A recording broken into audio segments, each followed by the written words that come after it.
they don't fucking answer, I'm coming. Hey now, honey, I've been driving around in my car, looking for some kind of open bar. It's gonna be alright, gonna be alright. Got no money, but I'll work it out with my charm. Having a good time, ain't doing no harm. It's gonna be alright, gonna be alright. Hey now, honey, I've been driving around in my car, looking for some kind of open bar. It's gonna be alright, gonna be alright. Got no money, but I'll work it out with my charm. Having a good time, ain't doing no harm. It's gonna be alright, gonna be alright.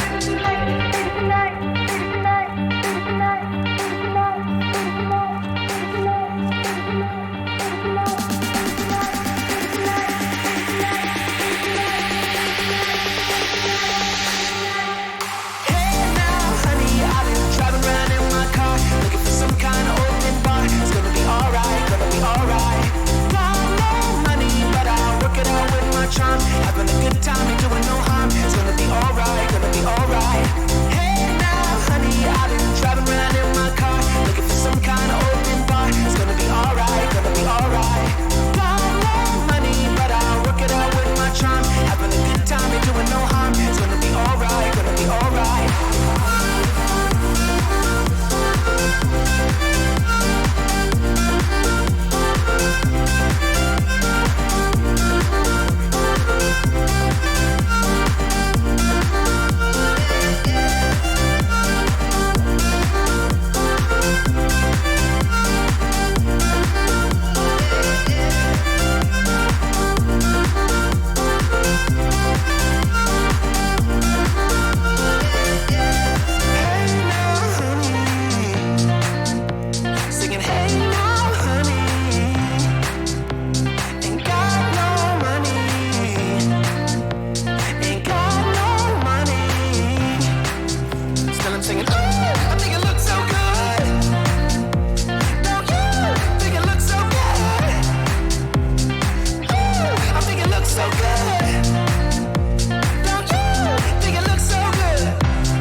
Cryptocurrencies across the board report moderate gains, while Bitcoin flirts bullish.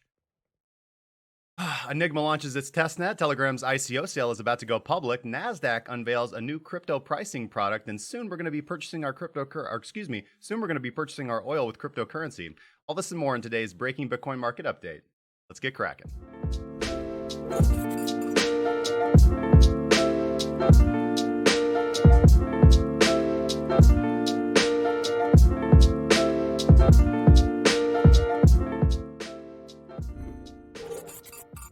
Forgot to mention how Cardano was soaring above the competition as well. Welcome to Breaking Bitcoin, guys. Recorded June 12th, 2019, foul year of our Lord. Your daily source for the latest cryptocurrency news, market sentiment, and news for the crypto faithful, guys. Hope you're doing fantastic wherever you happen to be tuning in from, and whether you're watching us from across YouTube, Twitch, Facebook Live, or D Live, guys. Thank you so much for the support. Now, this episode of Breaking Bitcoin is brought to you by us.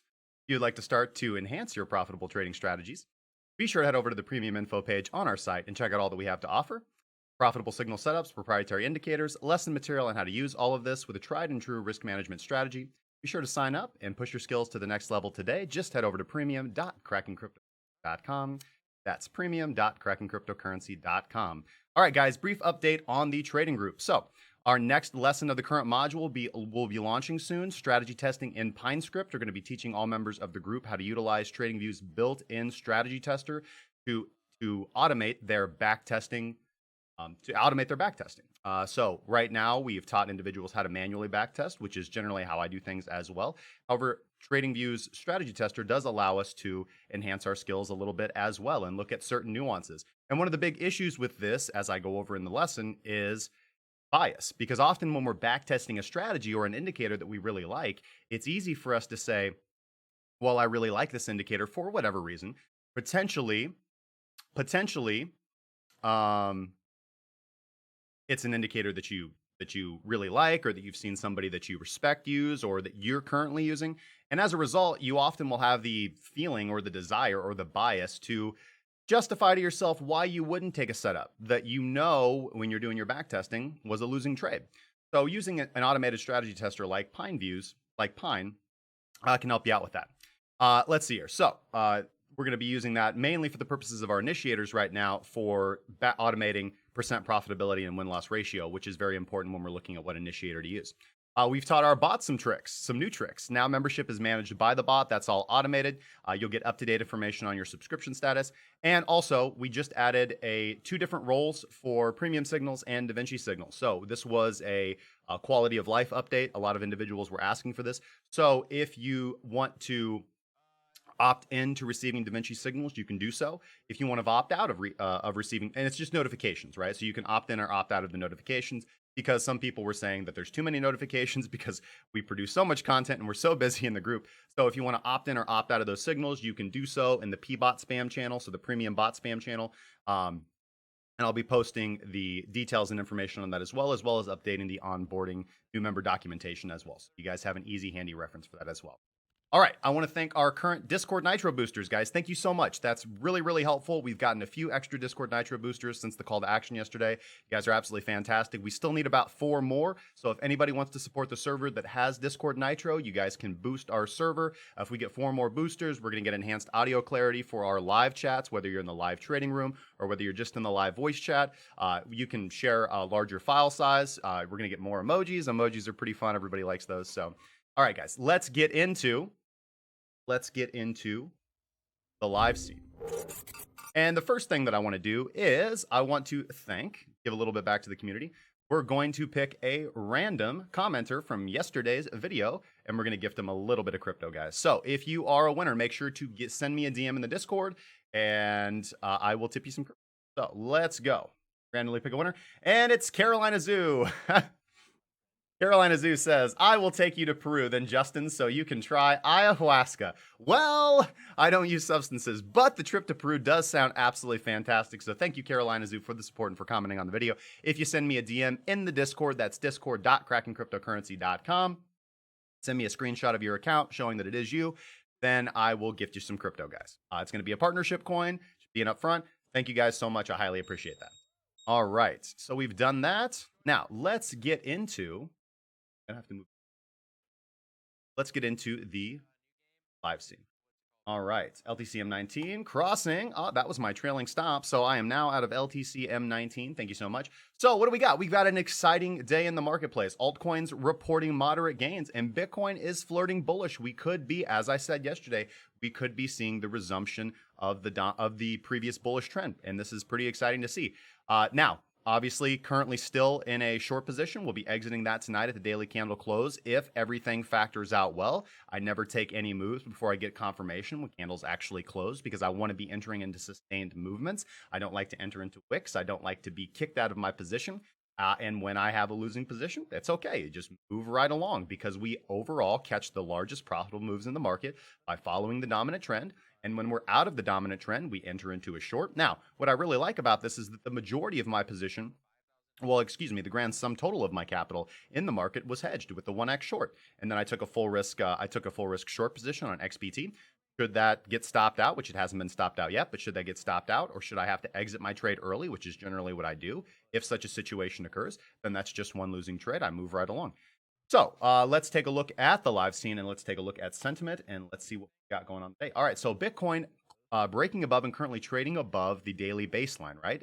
Denoted by the 13 exponential moving average. And this looks pretty good. All right, let's take a gander at some other stuff, though. So RVGI is going to be crossing up, and this is my signal to be exiting a trade in the first place, the one that I display on stream. My off-stream indicator, which is actually what I use for the purposes of discretionary, if I have to exit a position early, which, by the way, let's be very clear about this. Price closing above the baseline is a signal to exit as well. And also my primary exit indicator firing is also an indication to get out. Now, my primary exit indicator is firing today. And if it is firing like this at the close of today's candle, then I will be exiting my XBTUSD long position, or excuse me, short position. Now, currently not getting any indications to be going long. However, I do want to be protecting my capital and exiting out of an unprofitable position because that is a full risk position. Now, let's take a look at what the rest of our indicators are doing. Taking a look at Minx. Minx is flirting with potentially giving a long signal, but it's not there yet. Unless this candle puts in more bullish momentum and we get up a little bit higher and faster, then I doubt that I'm going to be entering into a long on the close of today's candle. We'll see what tomorrow looks like as well. And looking at where price is obviously, if we pull up Quadrigo, price is well within the qualifying area in between one ATR of our baseline. So this is typically the area where we're always going to be looking to trade. If price is not within this area, then we're not going to be entering into. However, exiting a losing position and entering into a potentially winning position are not synonymous. I do have to have indications to be taking a full risk long position before I do so, and I will be waiting to do so before I make a significant move with the rest of my capital. So, WADA Atar is not confirming a long signal at this time.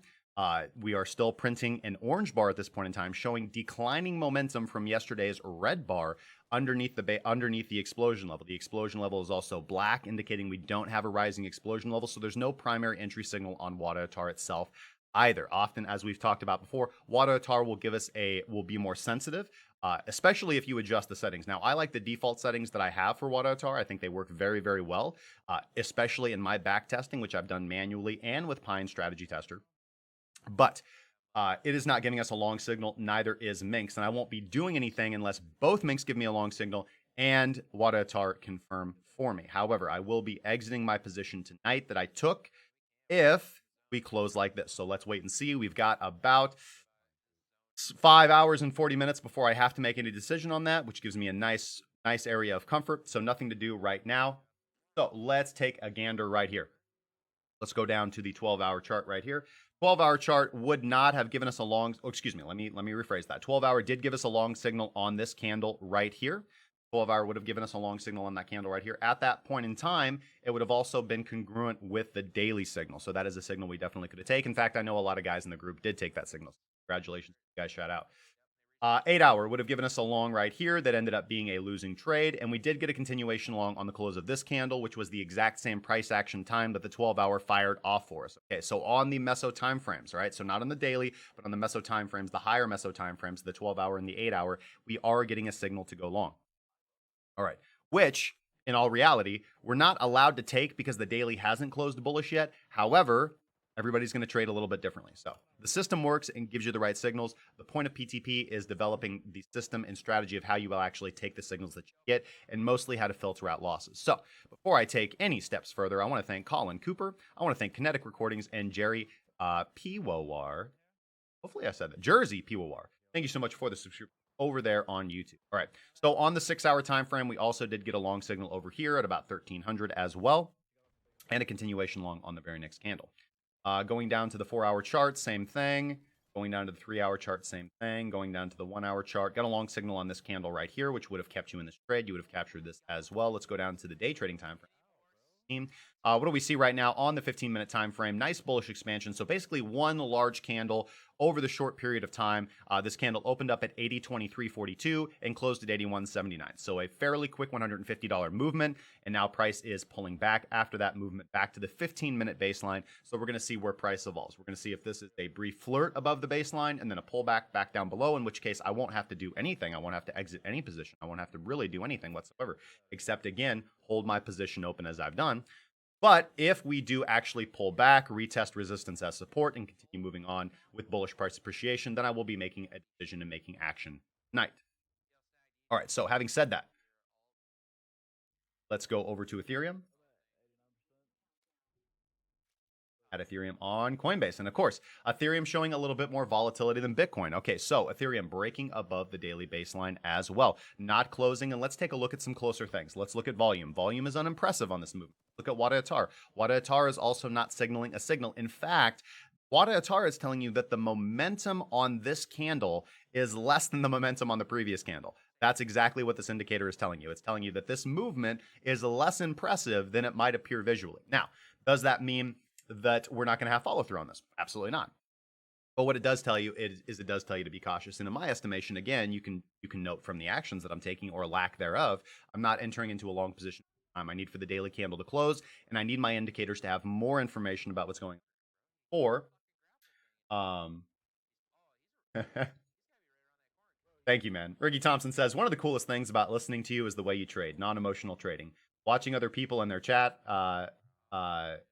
people just jump on board with movement. You, my friend, should have more patience. People subscribe. Oh, thank you so much, man. I highly appreciate that. I mean, that's what it's all about. There is absolutely, there's nothing personal about the trading. You know, I have more winners than losers. There are months where I do better than other months, but overall, at the end of the year, for the last years that I've been trading professionally, I've always returned more at the end of the year than I've brought in, and I've always beat the market standard. So I'm quite comfortable in what I do, and everybody that I've trained to trade the way that I do does very well. And it's just a huge step away from the way that most individuals trade. I mean, just about everybody else that's out there in this space does not talk about risk management or statistics or averaging over time. And that is how, and you know, I hate to use words like with this type of vernacular, but just the way that we kind of talk around the shop, this is what real big boy trading looks like. It's not about catching every move. It's about having a strategy and following that strategy. So are there going to be times when I come on here and I was on the wrong side of a trade? Are there going to be times when I come on here and I'm reporting a losing trade? Absolutely. That's realistic trading, guys. Everybody that's out there and they're portraying that they're just some guru that catches every movement, those are ridiculous people. Those people either are really good for short periods of time, but they burn themselves out due to poor risk management, not following their strategy. And this is kind of this is in general like how trading typically goes. People come in, and I see lots of bright stars. I see like a lot of people that I recruit into the group, right? Either as analysts or traders, are doing very well trading on their own. But I can just tell that if I fast forward in their lifespan of trading a couple years, they're most likely not going to be trading anymore, or they're going to then burn out. And I just try to pull them in and teach them, hey, there's a way to do what you're doing right now and get more consistent results and be able to stay in this game and trade professionally for the rest of your life. Let me teach you. And I'm very, very happy when they do. And that's how I've met some of my closest friends. And that's how we've gotten a lot of our analysts and contributors to the group. So on the daily time frame, no signal to go long yet on Wada Atar. Let's look at Minx. Minx is signaling a long signal. If we throw up in Quadrigo ATR, we are within the qualifying zone as well. So let's pay very close attention to Ethereum USD at the close of today's candle and see if there is indications to be taking a long, how dramatic of a pullback there might be after a volatile movement. And again, if we go down to the lower time frames, we can see a very similar thing. More sustained bullish activity from Ethereum as opposed to Bitcoin. As we saw on the Bitcoin chart, it was mostly a very short time frame, 15-minute, actually 5-minute price appreciation. With Ethereum, we actually had 15 minutes, an hour of consolidation, and then another bullish pump up. So again, more volatility from Ethereum, as we often see. That's typically why I do prefer, when I do delve into the realm of trading lower timeframes in the daily, I do prefer to trade on Ethereum. Ethereum is just volatile and is going to provide for more price appreciation. It's kind of the difference between trading it's the difference between trading the SP exclamation mark and the NQ exclamation mark. For those of you who are traditional market traders and who trade E-mini futures, and that's exactly how I traded the E-mini futures back in the day when I traded traditional markets. So, let's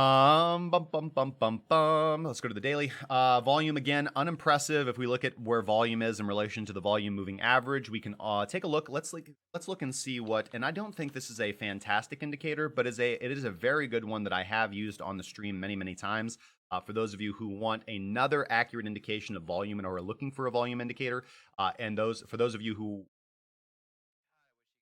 this indicator is very good for beginners. When you're looking for entering into a trending movement, you are always going to want some type of volume indication. Right now, I utilize Wada Atar because it does double duty. It is a pseudo volume indicator because it is looking at momentum, and you can't have momentum without volume. So the momentum in a candle, typically the more volume there is. If you have momentum, what I really like about Wada is that it indicates to you when there is momentum with no volume, and when there is That's what it indicates. It indicates when there's volume and momentum, and it lets you know when there was momentum but no volume. As we can see on this current candle, there is momentum, but there is little volume, and that's why Wadatar is printing an unimpressive bar. Typically, doesn't mean always, but typically that is generally not what leads to a sustained movement. Now we'll see what the rest of our algorithm and the rest of our system does over the course of today, but that is why I really like Wadatar. And if you're not using Wadatar, I recommend that you do. You don't have to. It is a fantastic initiator and confirmer indicator all of its own. It also does double duty as a volume indicator as well. So you can access all my public indicators at indicators.krakencryptocurrency.com.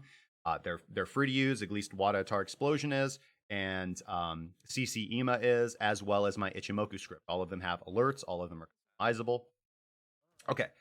But the volume oscillator. So the volume oscillator is a very simple indicator to use. Just very simply, if volume is above the dash line, then then volume is profitable to trade. And if the oscillator is below the moving average, then volume is typically unprofitable to trade. Just very little volume and movement momentum in that.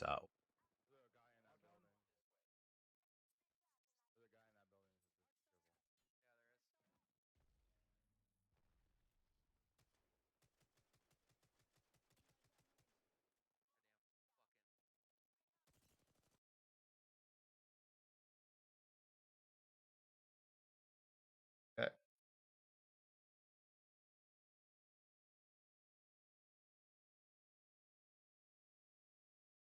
How do you spell that, your indicator program? Well, it's indicators.krakencryptocurrency.com.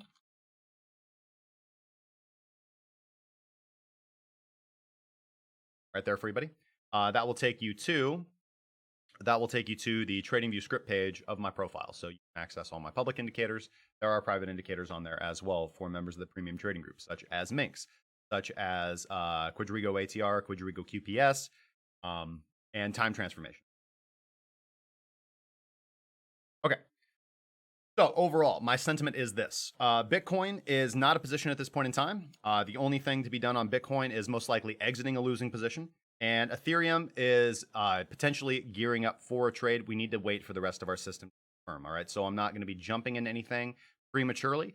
Overall, I'd say that Ethereum looks better. We'll have a look at what the rest of our market indexes are. So let's go do that. Let's get over here. Obviously, I was looking at BCO USD.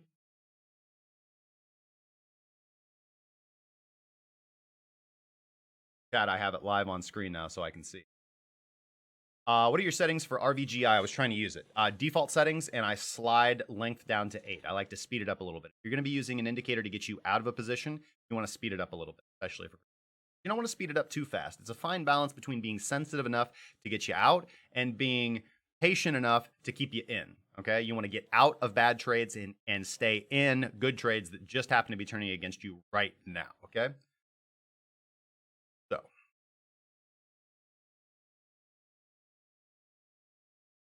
all right, so let's go take a look at our long terms.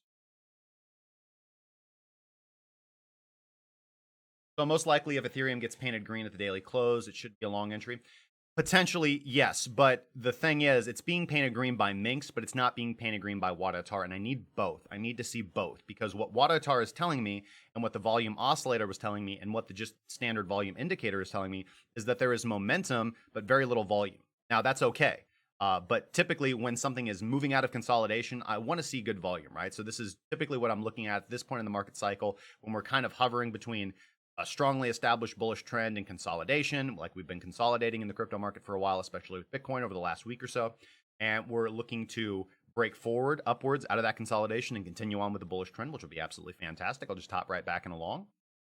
Or we're actually going to have a trend reversal and move downside. So this oscillation, this variance, is what we're always going to get when something is consolidating, when we're going through a distributive pattern or a reaccumulative pattern.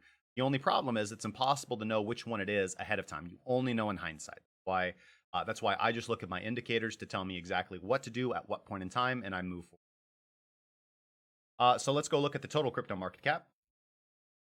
Always takes a little second to load. Let me know how you guys are doing in the chat. Daniel, good afternoon to you, my good friend.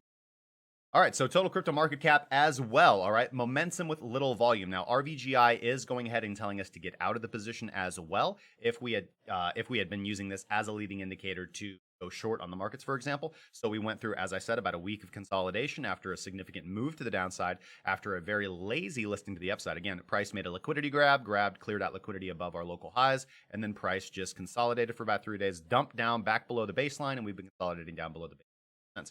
So I would not be surprised to see this fail. That's actually what I would most likely expect. But again, I don't try to predict the market. I just go in whichever direction the market is moving. And that's how you typically make greater gains than the market in general. Or what really helps, what really allows you to achieve alpha and defeat the market standard is by knowing when to be in the market and when to be out of the market. Nothing wrong with being out of the market because flat is a position. It's a little bit more complicated to go flat in cryptocurrency. You can just go into USD or USDT. That's absolutely fine. When you're talking about actually increasing, depends on what you want to increase. Do you want to increase your BTC or do you want to increase your USD or do you want to try to increase both? Because when you get into futures contracts, there are multiple nuances of things that you do to try to maximize whatever margin you're interested in. Now, me as a trader, I'm interested in maximizing my USD returns. Okay. Now, there is a difference. You have to understand this. There is a difference between my trading hat, which is my full-time job. There is a difference between that and my investment hat. Okay. You'll always hear me talk about, I very rarely talk about, I just said two complete things. You will rarely hear me talk about investment on the stream. That is a more decision and not what I'm really here to explain to you about. But it is very important, especially whatever age you are, but I think it's more important for those individuals who are young, who have the next 30 to 40 years to allow their investments to build up. It's very important that you are planning for your future, okay? Because I often get this especially from people who are in cryptocurrency. They have no interest in having a diversified portfolio. They have no interest in holding any traditional stocks. They have no interest in holding any currencies. They have no interest in precious metals. They have no interest in holding any real estate. They have no interest in holding any franchises. They only want to hold cryptocurrency. And that's all well and good. I think that cryptocurrency is one of the better investments that should be a part of your portfolio moving into the future. But if you are not diversified, you're making the exact same mistake that gold bugs make. You're making the exact same mistake cryptocurrency enthusiasts typically think that people who hold traditional stocks or who put their money into a mutual fund or a Roth IRA are ridiculous because they're only banking on the stock market. You are making the same logical fallacy of putting all your money into crypto. Never want to do that. There is nothing wrong with having risk-on investments in cryptocurrencies that you feel confident about, of having a basket of, say, the top 25 cryptocurrencies and maybe grabbing up 5 or 10 small positions in microcaps that you think have the ability to pump. Additional investor mindset that is going to do well for you. But if that is not balanced by at least some foreign currencies, USD and savings, bonds, stocks, precious metals, real estate, which I think is one of the better ones. I'll put the microphone there then, and we shouldn't have those problems anymore. I think I got the noise gate a little too hot, so trying to work on that as well. Sorry about that. Thank you so much. Then you're making the same logical fallacy. Now, there's absolutely nothing wrong with having a nice diversified basket of cryptocurrencies, but you need to think logically as well about your future. So something that I do is I always take a portion of my monthly income and I put it toward my long-term investments. And that is how you're able to live off your investments long-term. That has very little to do with my trading income, okay? Or excuse me, that has very little to do with the trading capital that I manage for individuals. That has very little to do with my own capital that I manage as well as part of my basket. So that is completely different. So only with my personal income do I set aside money for investments in the future. Rectosaur, hey, what's going on? Golk says 2 million on LTCM19 have been liquidated in 1 minute. Woo, man. It was a good run, guys. It was a good run. We'll see if we're going to have continuation of that, probably some consolidation, and maybe we can hop back in LTCM19. But again, these things go in spurts. So LTCM19, we were in that position. I just got the indication here. My trailing stop loss got hit. Let me double check because I actually need to pull up BitMEX to confirm that. So let's see. Let me actually see.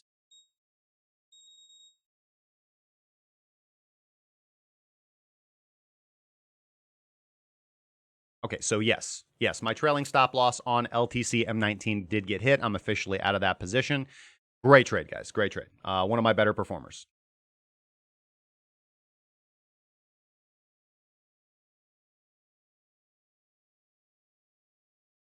Tom S., what's going on, man? Yeah, I got to work on ever since I switched to regular OBS instead of Verm, what's going on over there on DLive, man? Thank you so much. Ever since I switched to regular OBS, which I quite like, as opposed to slobs, the noise gate has been far more sensitive. So anyways, thank you guys for your patience. Okay, let's get back into what we're doing.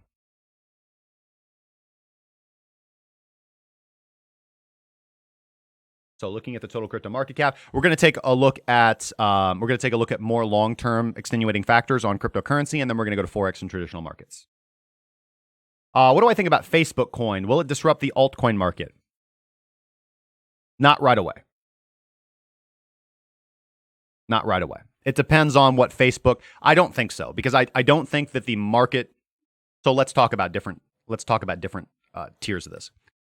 If Facebook coin does what we think it's going to do, if the global coin becomes one of the biggest liquidity assets of stable coins out there in the market, then it's going to be great as far as payment. It's going to be great as far as payment. It's going to be a great stable coin, great store of value. But I highly doubt that Facebook is going to allow anything to trade against their global coin. Facebook is not going to allow global coin to be tossed onto exchanges. Now, maybe there's a way around this. Maybe they will. I highly doubt it. I don't think that Facebook coin is going to be linked up with Binance and with Bitfinex like USDT, or with Coinbase like USDC. I think Facebook is just going to have a complete lockdown on USDC, where it can go, what wallets they'll probably go after, exchanges that try to list their coin legally. And I think that Facebook would win because it's going to be proprietary. And there's a difference between taking down a blockchain and taking down a company that is hosting that blockchain. Facebook will pull no stops. So I don't think that it's going to be a replacement for USDT right now. Now, 5-10 years down the road, when we're not trading on Binance anymore and everything is being traded on CME, or whether everything on CME is being traded on Binance, who knows? Let's see how the future plays out, guys. Then potentially, things will be traded against Facebook coin, global coin. So instead of BTC USDT, it'll be BTC GC. We'll see. But I don't think it's going to have an immediate effect on the trading market that we're really interested in at this point in time. And LTCM19 is the futures contract on Litecoin on BitMEX. So altcoin market cap looking very well. I think that altcoins are performing quite well. Again, my altcoin trades are doing very well across the board.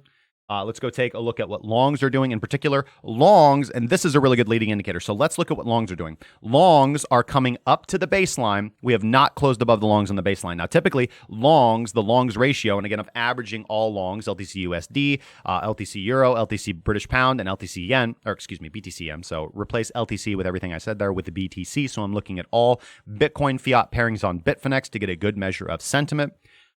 Typically, this is a good leading indicator. So when the longs close below our longs baseline, and again, I get questions all the time. So one question I got asked, I've been asked this at least 50 times.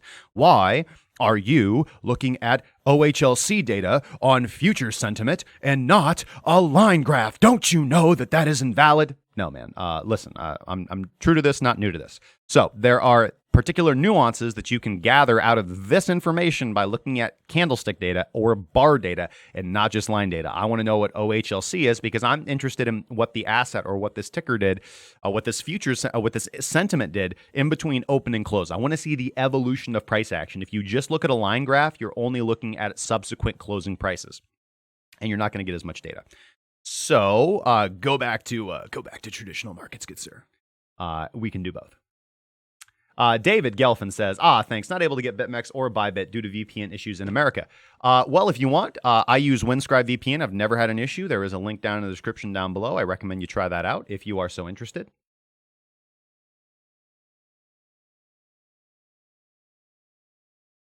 Okay, so looking at longs right here. Longs coming up to the baseline, but again, same thing. RVGI telling us to be out of any short position on longs. This is a leading indicator telling us that although we shouldn't be short, this is not telling us to go long at this point in time. Why? Because our longs are below the baseline. We have no momentum on this moving up, no volume on this moving up. So there's momentum without volume. All right, so let's go over there. Daniel DeBroer, can I look at Beyond Meat? Yes. If somebody wants to write that down when we get to requests, we'll look over that. Looking at shorts, look at what shorts are doing. Shorts are rising up. let's look at WADA Atar. WADA Atar is much more impressive, actually printing a green column on our shorts, okay? And what is price doing? What is the sentiment doing in relation to the baseline? Our shorts are actually crossing and trading above the baseline in this particular situation, letting us know that instead of individuals rushing in to take longs, individuals are rushing in to short this movement. So be very cautious hopping onto this long bandwagon, okay? And that's why I am going to wait and watch very critically to see what happens over the next 5 hours to see how price action actually evolves. Okay, looking at BTC1 as well is printing a green long on Minx, but WADA Atar is not confirming. WADA Atar is not confirming this movement at this point in time. Sorry, I'm just trying to find a good place for the chat. All right, so WADA Atar is not confirming this movement at this point in time. We are printing momentum above the explosion level, but it's momentum in the opposite direction. We are not getting a green candle. We're not getting a green column on WADA Atar to take a trade to the upside. RVGI crossing over as well, telling you to be out of a short position if it closes this way, but not to enter into a long. So be very cautious. If we look at the volume oscillator, there is no volume. Volume has been dropping off since where? Let's take a look at the volume oscillator. And the volume oscillator is also good to just tell you when it's good to be trading the market and when it's not. Look at this whole period here, which is just nothing but chop for the most part. Now, we took profitable trades in this area of the market, but if we look at volume oscillator, it's pretty much telling you, hey, right here, this is good to trade. And then we can see here, volume oscillator goes below the 0 line, or excuse me, below the 50 line in this. No, it is the 0 line. Sorry, with the volume oscillator. Sometimes I think MFI and volume oscillator. And you're basically out of the market for this whole period of time, which was good for most people, right? Most of this was just chop. Most of this slaughtered individuals. And then volume oscillator crosses back above up here, telling you that it's good to be in the market. And good, because BTC exclamation point, so the CME continuous futures in front, was a good trade during this point in time. Was good to trade. And then when we cross underneath the 0 line of the volume oscillator right here, it's basically telling you to be out, except for shorts, which occur right here, all right?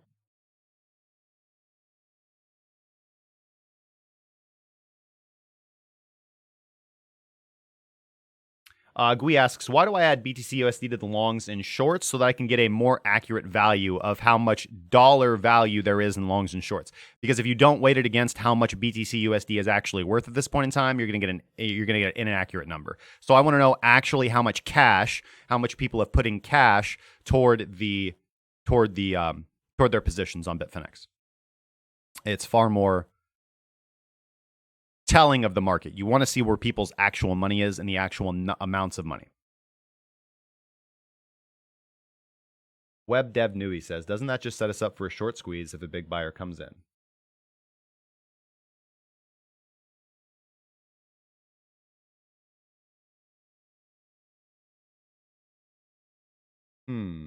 Doesn't that just set us up for a short squeeze if a big buyer comes in? Let's see here. Well, yes, it can.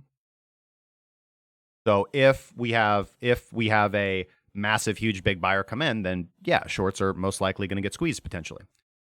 But on the other hand, if more individuals short than sell, or excuse me, if more individuals sell than buy, which is what the sentiment seems to be indicating, because again, typically you're going to get a short squeeze when shorts have already been rising for a while because they already need that liquidity there. Shorts are moving from consolidation upwards, which is a little bit different of a situation.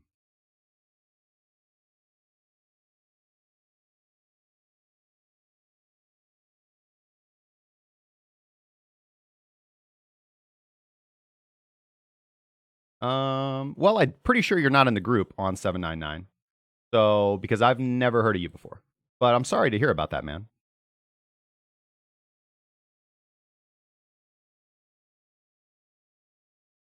Let's see here.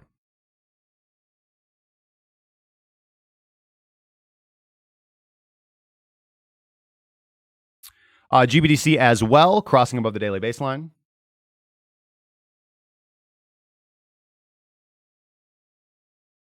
And looking at Bitcoin 24-hour volatility, what I really like is Quadrigo getting hammered right now.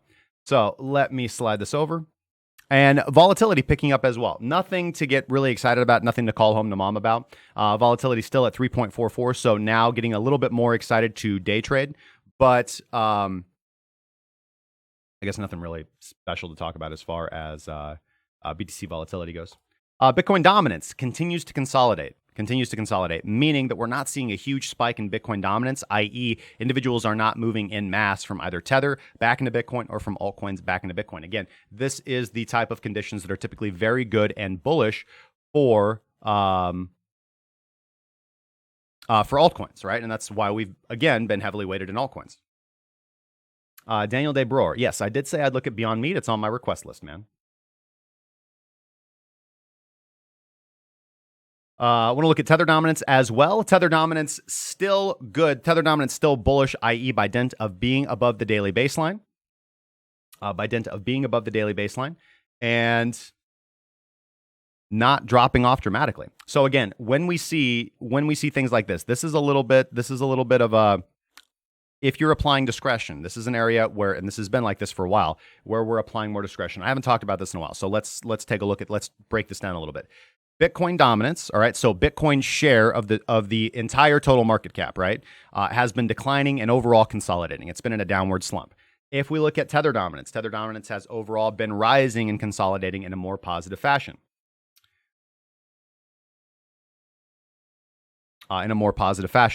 So, meaning individuals are holding Tether in significant sums and gradually increasing their amount of Tether holdings and not moving those Tether holdings into Bitcoin.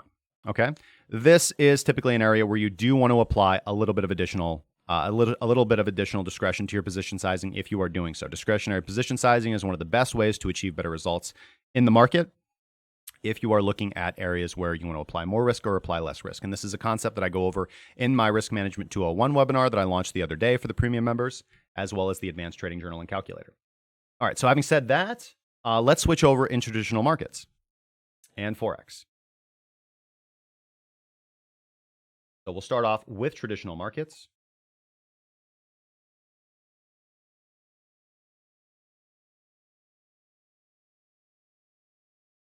Let's see here. ON799. You are basically mirroring Justin's trades. Well, the problem with that is you're not, because I've had about anywhere from 10 to 30 active positions. So yes, and this is, you didn't bring any hella bad luck here. You're just not really trading the way that I trade. It's about diversification. The last two trades, so if I exit my position tonight, the last two Bitcoin trades I've made are losers. And that's okay. That's totally fine. The last 6 before that were winners. So I've made far more money trading Bitcoin over the last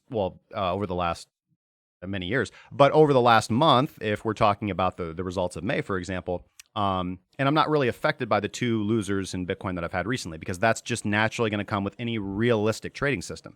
But if you're thinking that you're mirroring my trades by just watching the live show and having no frame of reference for what we actually do in the trading group, how we risk manage, how we position size, all the other assets we bring on, how we hedge, then you're not. And so that's why, right, that's why what your statement was just inaccurate, my good friend. Because if you're going to trade the way that I trade, you need to take the trades that I take. You need to position size the way that I trade. And this is exactly what people in the group do. They get access to everything that I do, and they learn how to do it for themselves.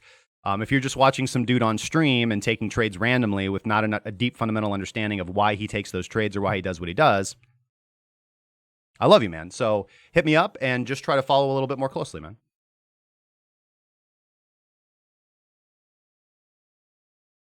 Schwartz says, how does anybody lose money trading Bitcoin? All you have to do is watch Bitfinex print hundreds of millions of dollars of fake money to figure out what they're going to do. All right, man. Let's go to the S&P 500. We'll look at the index on Awanda. S&P 500 continuing to rise. Again, a lot of people, this is what's funny about news. Because I look at the news every day. And anytime the S&P 500 makes a slight dive, people are like, it's the end of the world. Look, the S&P 500 is above the baseline. It's not bearish. The S&P 500 is bullish right now. Is it a buying opportunity right now? No, absolutely not. RVGI is not exactly telling you to be out of the position yet.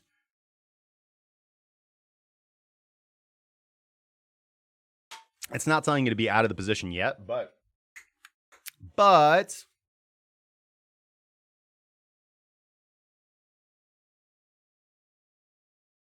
take a gander. Initial long signal in this candle right here on the S&P Awanda CFD, and price did run up about 2.66%. Now that's really, really good for the S&P index. So let's go over and look at NQ futures. NQ futures did give us a long signal right here. NQ minis ran up about 2.36%, which again is another fantastic trade. Now pulling back, looking for an opportunity to get a continuation long on the NQ, looking over at the SP1 continuous futures. Better trade actually, because we did get a long signal here on the daily. There's nothing to do right now on, yeah, the recession is coming. Tom S. Excuse me. There's nothing to do right now either for the E-minis NQ or the E-minis SP. Let's go take a look at the continuous futures for the Dow. Same thing. So you would have been basically spread long against the Dow, the NQ, and the SP basically for the last 2 days, and you would have cut a good profit. You'd probably be out of your position right about now.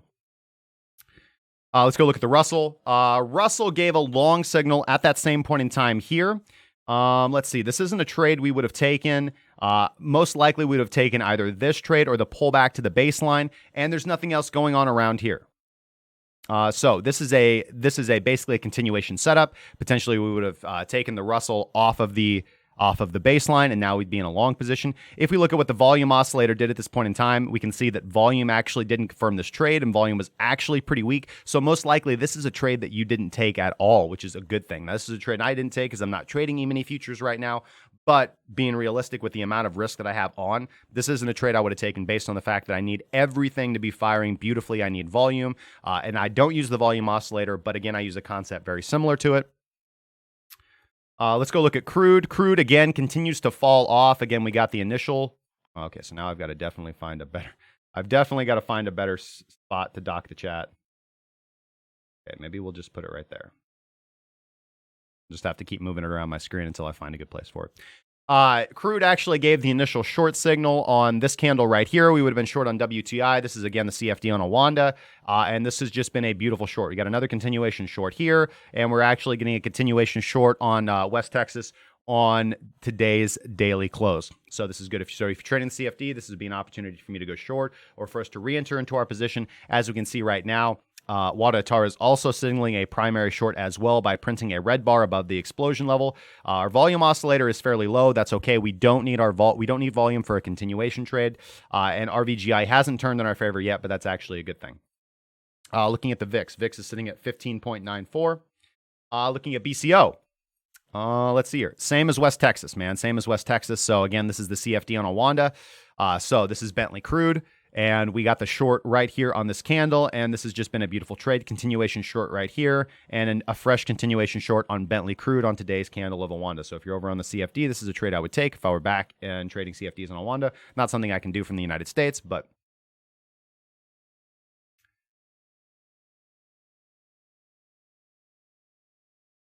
let's go look at Forex Markets. If you guys have any Forex requests, pop them in the chat. I'll try to take them at this point in time. Looking at the euro dollar having a pretty significant pullback, all right? Now, we did get the long signal over here on the 3rd of June. We wouldn't have taken that trade. Why? Because we were above our qualifying line. However, if we look at what happened 2 days later, we got a nice pullback into our buy zone. Either we enter here, potentially even have a little bit more of our order at the daily baseline, or we just take the reversal trade off the daily baseline. It depends on how you're setting your limit orders. And this has been a very good trade so far.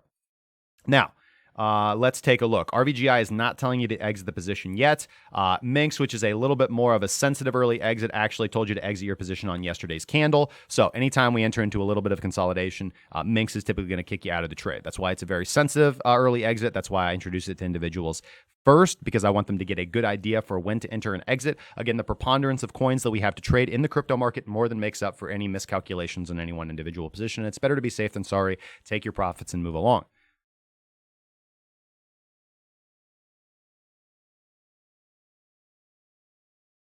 So Euro USD, nothing to do right now on this day. I don't trade reversals against the dominant trend. The dominant trend is bullish. We still have a rising explosion level and still printing green bars on WADA above the explosion level. So this looks good. Waiting for an opportunity to re-enter. Dollar yen. There's still nothing to do with the dollar yen. The dollar yen is consolidating, listing lazily up toward the baseline, hit the baseline yesterday and rejected from it, and currently getting a nice little bit of a hammer candle on today's chart. This is nothing that I want to trade. Volume is low. We're below the volume oscillator. If we look at volume itself, it's quite low. And RVGI is not really telling us to do anything. Of course, it's not an entry indicator, it's an exit indicator. Pound dollar, again. Pound dollar was one of those assets, was one of those currency pairs that everybody was really excited about over the last few days. But we took no position on pound dollar. And I'm glad that we did not. This is nothing but consolidation. This is nothing but consolidation. We have not gotten one confirmed long signal on any of these assets. And what's nice is by the time we actually could have taken a discretionary position, we were already at a third risk. Okay, so we have been exiting immediately on the next candle for very low very low losses. If that was a discretionary trade that you for whatever reason took. Now the volume oscillator is above the zero line. So if we get a good signal, this is a trade, this is an asset we can take. But overall, this has been nothing but consolidation and a bloodbath of chop. Nothing to do in this right now. Aussie dollar is now signaling a short on today's candle. We're not getting confirmation from Wada Atar, and volume is quite low as well. So Aussie dollar was a good long previously back here on the 31st of May. That was a trade we would have taken. And there's nothing to do now except for wait for confirmation to enter into the short. Not seeing a whole lot of volume behind this movement, which is what I need to take a trending trade. Dollar CAD is actually pretty interesting. Dollar CAD was a short here. So this has been one of the better currency pairs that currency trades that we would have taken from the entry where we would have entered the dollar CAD. Let's see here. We would have potentially gotten up to 156 pips. Let's actually see where RVGI is getting us out late. So we haven't gotten an exit signal from RVGI yet. Let's take a look at Rodrigo ATR and see what profit targets we would have hit. From the short here on this candle, we would have hit 2 of 3 take profit targets. So we'd still have 20% of our position open, waiting for confirmation to sell that. I would still very much be holding on to that position. No reason to get out of that. Dice Enzo, thank you so much, man. I don't even want to say the name of it. Don't even.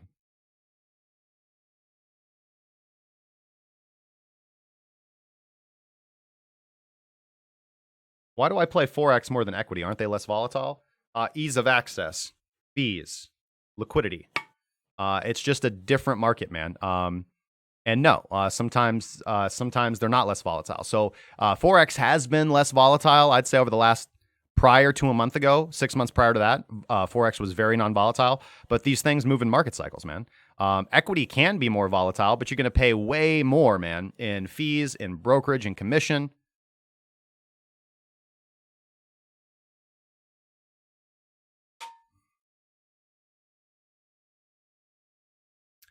Donnie says, Justin, via traditional markets or Forex, the opportunity crypto has offered the average Joe to play with his or her $50 is in itself a paradigm shift in inclusive financial involvement. You are absolutely correct.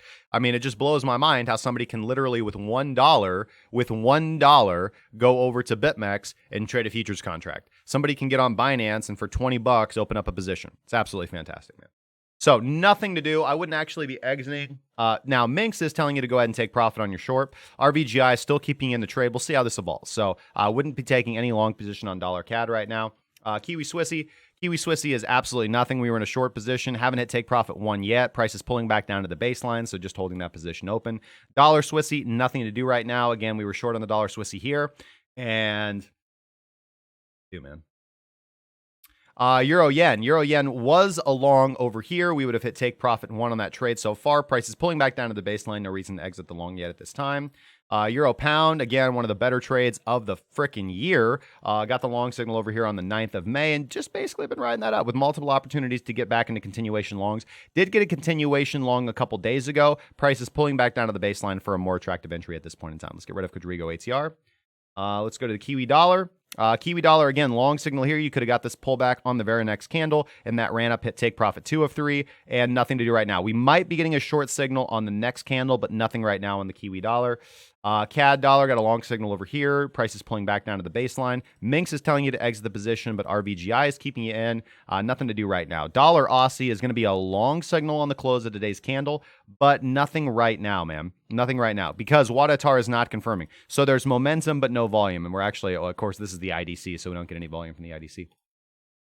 Dollar euro, no action to be taken. Dollar yuan, we did get a continuation long over here that we'd still be in. Actually, no, we did get a crossover. Today's daily candle is going to be giving us a crossover. So we'll see what happens over here with the dollar yuan. Pound CAD, no action to be taken. Again, we got a continuation short over here. Took profit on that trade. Let's look at Zao Gold. Zao Gold popping back in. RVGI got you out on this candle. Good, because you would have been out of this down movement as well. And we'll see if we can get actually a continuation long here in a few days on Zao Gold. Palladium, again, great long over here. Palladium continues to rise. Looking at silver, no action to be taken at this point in time. Rhodium Commods, no action to be taken at this point in time. GLD Commod, long signal over here was one of the better trades, I'd say, of gold in quite a while. Nothing to do right now. CAD Yen, long signal here. So far hasn't really produced good results. Might have hit take profit one on this wick. And that's about it. If you guys have any Forex pairs you'd like me to look at, just let me know. But if not, we're going to go ahead and take a quick break. And when we come back, we're going to look at news, overall sentiment, and we're going to engage with the chat a little bit as well as take your requests, guys. So if you are tired of getting wicked out of your position, and if you're tired of your orders not getting filled, if you're trading cryptocurrency, if you're tired of all the unsavory shenanigans over on BitMEX, but you love trading Bitcoin futures, then check out the exchange that I trade on, Bybit. Bybit is my favorite exchange. It's the exchange I trust with the majority of my capital. I absolutely love their customer service. I really like their platform. They have a well-detailed roadmap of what they're going to be labeling or listing in the future. And I trust their team and their professionalism. So the link is in the description down below. Pretty soon, you guys will be able to just go to bybit.krakencryptocurrency.com, but you can't just yet. All right, guys. So thank you for the support, and we're going to take a quick break. When we come back, we're going to look at news, engage with the chat, and take your requests, guys. Don't go anywhere. And of course, if you are new to the channel, make sure to subscribe, give us a follow over on Twitch or D Live, and hit the thumbs up button. Share us to your friends and family, and especially people you don't like. We'll be right back.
All right, guys, here we are back in the live scene.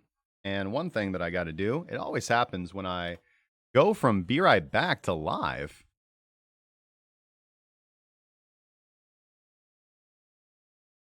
Is turn off that auto white balance. It really likes to do that. And I look way more Trumpy orange than I do naturally. Now, although I've gotten some sun recently, not sun like that. So anyways, thank you guys so much for the support, for hitting the like button. Nick M, what's going on? Donnie Don, how you doing, man? Can we get to 100 likes in 100 seconds?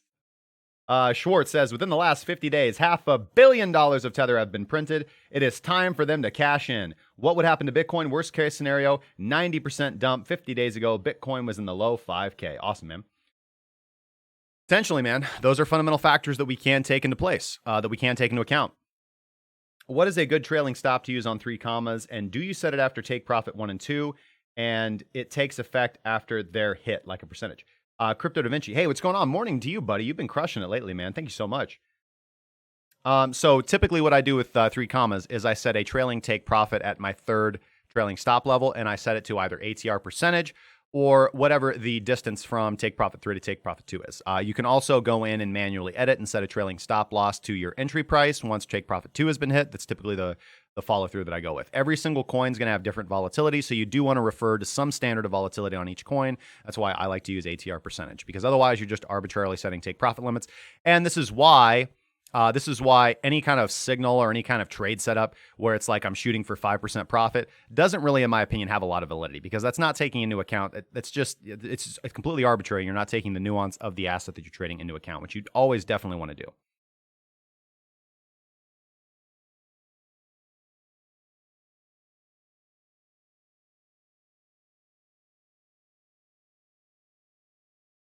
Okay.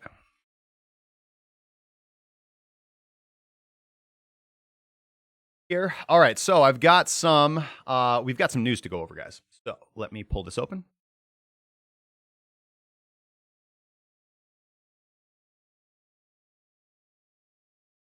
First bit of news to go over, coming from Cointelegraph, is Coinbase card launching in 6 European countries. So for those of you over in the EU, you can now use your Coinbase card to essentially pay anywhere you're going to use a debit or credit card.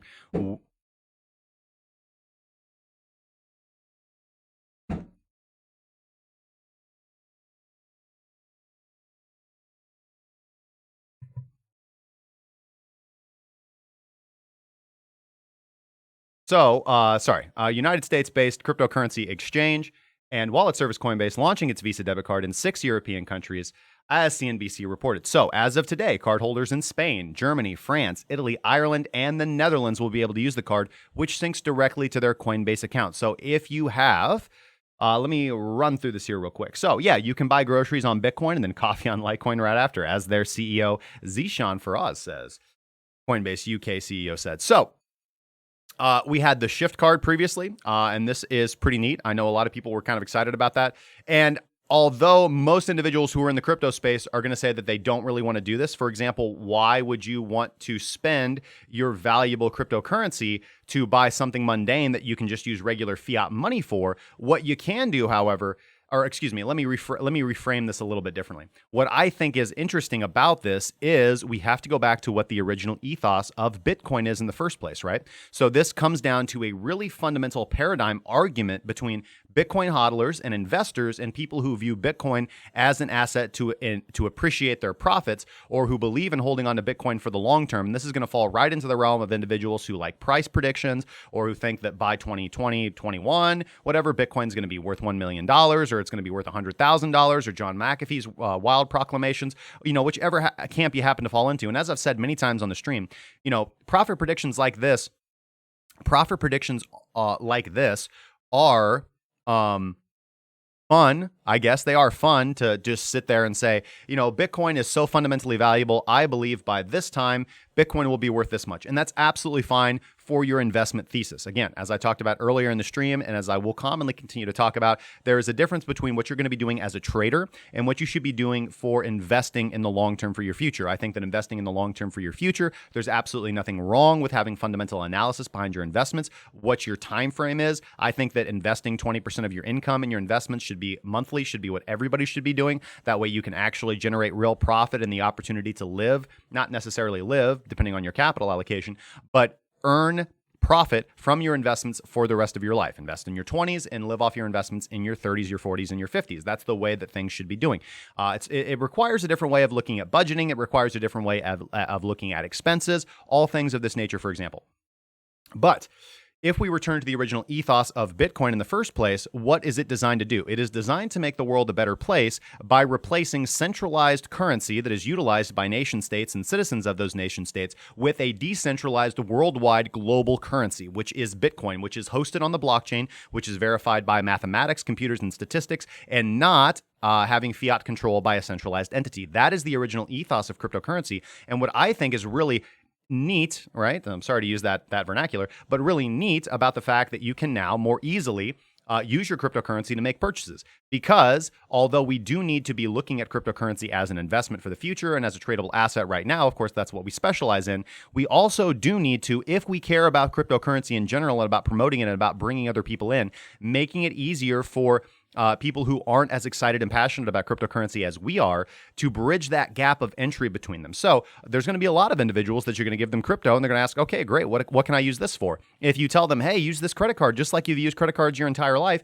and go buy yourself a cup of coffee, that's pretty neat to those individuals, and that begins to open their eyes to what cryptocurrency is actually available to do. There are so many people out there right now. For example, they just did this survey where they realized that most people would rather have a dollar than a Bitcoin, just because of their lack of knowledge. They don't understand what a Bitcoin can actually do for them in purchase. So if you put a credit card in somebody's hands, a debit card in somebody's hands, and tell them that they can use it just like Visa and they can load it with cryptocurrency, that's pretty neat, especially if they happen to catch a price appreciation. So if they put in $20 in cryptocurrency and then the next day that buys them $25 worth of goods and services, I think that is overall psychologically beneficial to the entire space, because we're going to bring in more individuals that are excited, because there are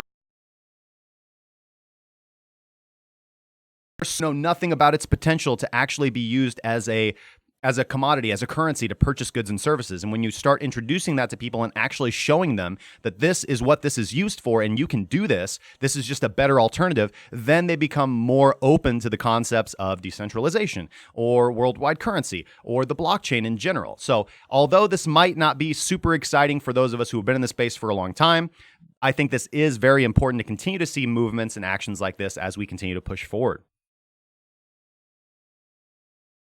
Let's go look at the next article today, and this is going to be, I think this is pretty interesting. This is coming from Crypto Globe.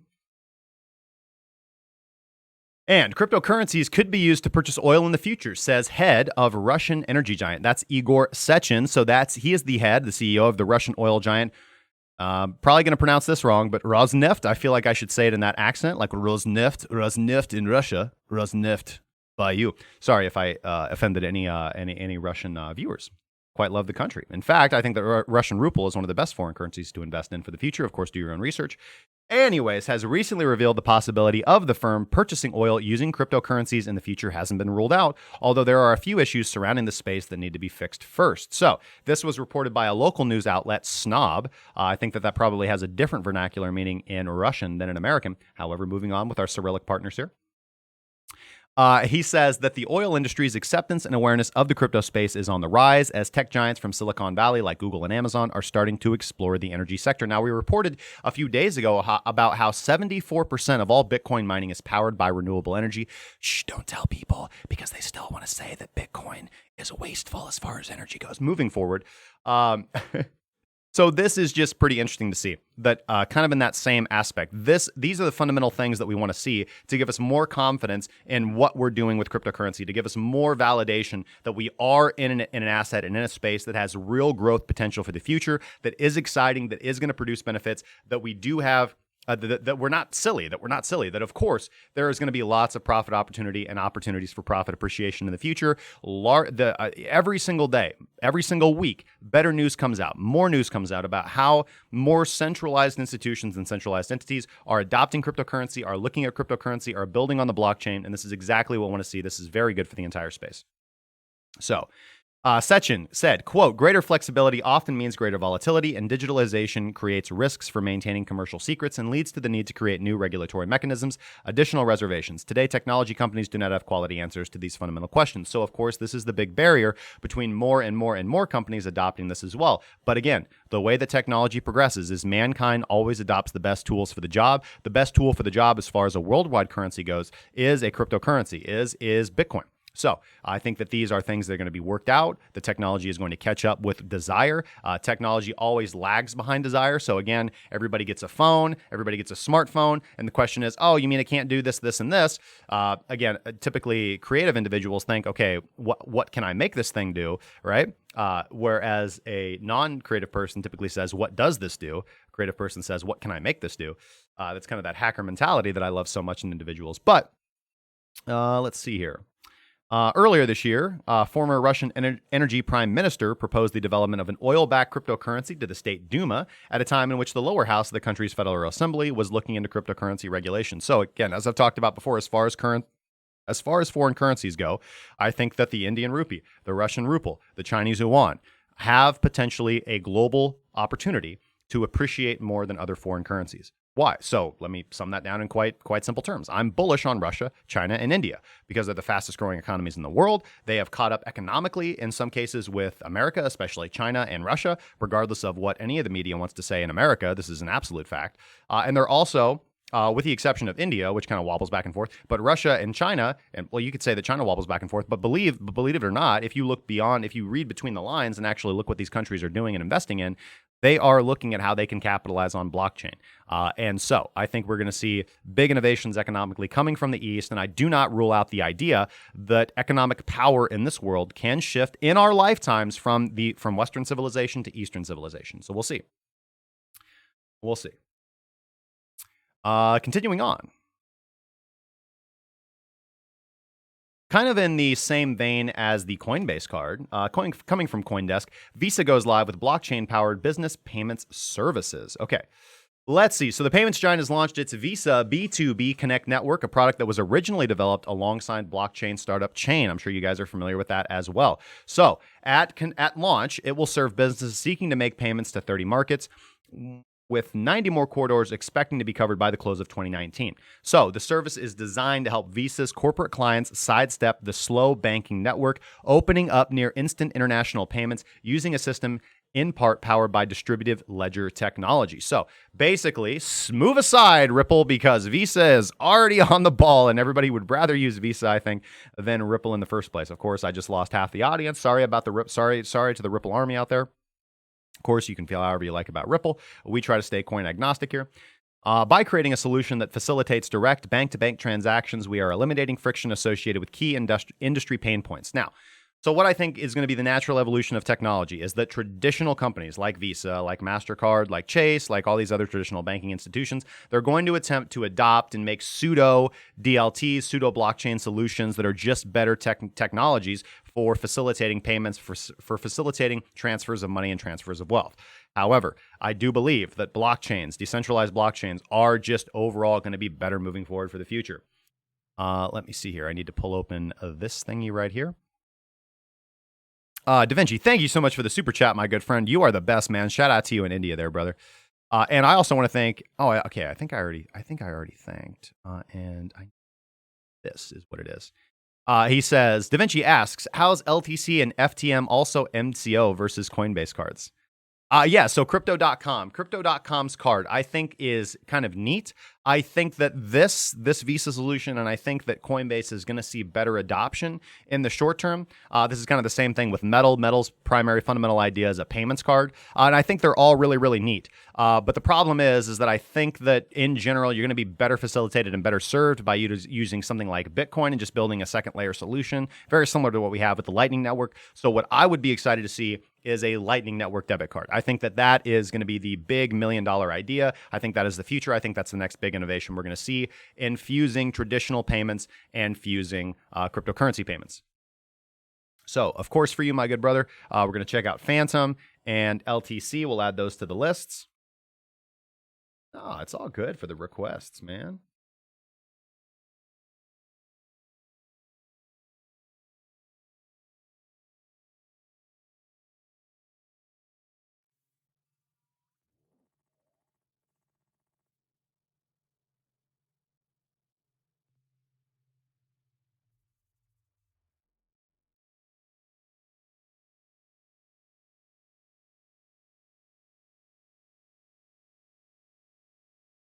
Okay.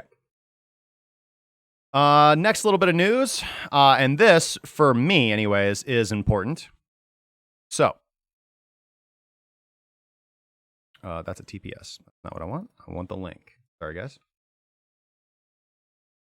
Coming from the Daily Hodl, Nasdaq unveils a new cryptocurrency pricing product for the world's top hedge funds, asset managers, and investment banks. And this is the multi-million, $52 billion Satoshi question. The 52 billion Satoshi question. Yes, that's what I was looking for. So, what is the industry standard as far as Bitcoin prices? I got a question yesterday on the BLX index. One of the members in the group was asking me, well, why is the BLX index signaling this, but BTC USD is signaling this? Well, the BLX index, the BLX is an index, right? And it's a day behind typically when you're looking for the close of the daily candle. It's calculated off a different time. It's looking at the overall market. It's not also, you have to understand that the BLX index is also not compliant with the WISE, or not with the WISE, excuse me, but with the Bitwise real volume index, which I think is very, very, very important to be looking at the Bitwise real 10, not the Bitwise real 10, but the Bitwise, real 10 volume. All right. So we do have the report, and there's lots of proof to back it up that a large preponderance of volume that is reported by exchanges in the cryptocurrency space is fake volume. And again, this is one of the biggest notes that we have to realize when we're entering into the space. This is why risk management and why trading, for me anyways, the way that I trade, is so critical. So these are questions like, well, why don't you set limit orders? Why don't you do this? Why don't you do that? Blah, blah, blah, blah. It's totally fine. They're valid questions that work well on certain coins, on certain liquid pairs, on certain assets that are not cryptocurrency, for example, in general. You're going to trade different ways on different assets. But the reality is that a lot of the information out there, it's kind of like ducking and it's like ducking and diving, because so much of the information in the crypto space is not true. So much of the information reported by exchanges can be misleading, and you have to position yourself to be able to move fluidly throughout the markets and be in and out of your positions quickly, and ensuring that you are exiting at a profitable point in time. That's why I use markets for exit. That's why I use markets for entry. I don't really, unless I'm trading reversals against the baseline. And there's lots of nuance into exactly how I trade and position myself in the market. So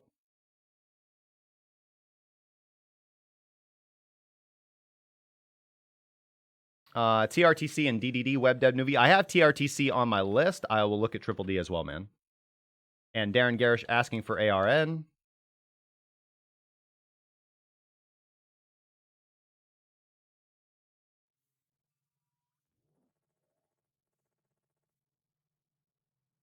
Da Vinci, man, thank you so much for the 180 rupees, man. You are the man. Love you, brother. So this new product is based off CryptoCompare's data sets, all right? So I do like CryptoCompare. I would go check out their podcast. So the new Nasdaq CryptoCompare aggregate crypto reference prices allows institutional investors to monitor the most liquid digital assets in the cryptocurrency market by offering minute-to-minute pricing data. So we often ask, what is the industry standard? What is the industry standard? Are we going to use the BTC USD chart? Are we going to use, and what exchange do we use? So this is the big arms race as far as indexing goes. You guys have to understand what a multi-billion-dollar industry indexing is, right? What ticker symbol, what product, what service wants to be the industry standard for pricing data and information. APIs out there make so much money by just providing the latest real-time data. Why do you think on sensor charts you have to pay to get real-time data? Because it's expensive to provide that. It's difficult to aggregate it. And then you run into the same issue of what exchanges are you pulling from. This is a technological issue. So those who create the solutions for this investor, having the most accurate, up-to-date information is so critical and key.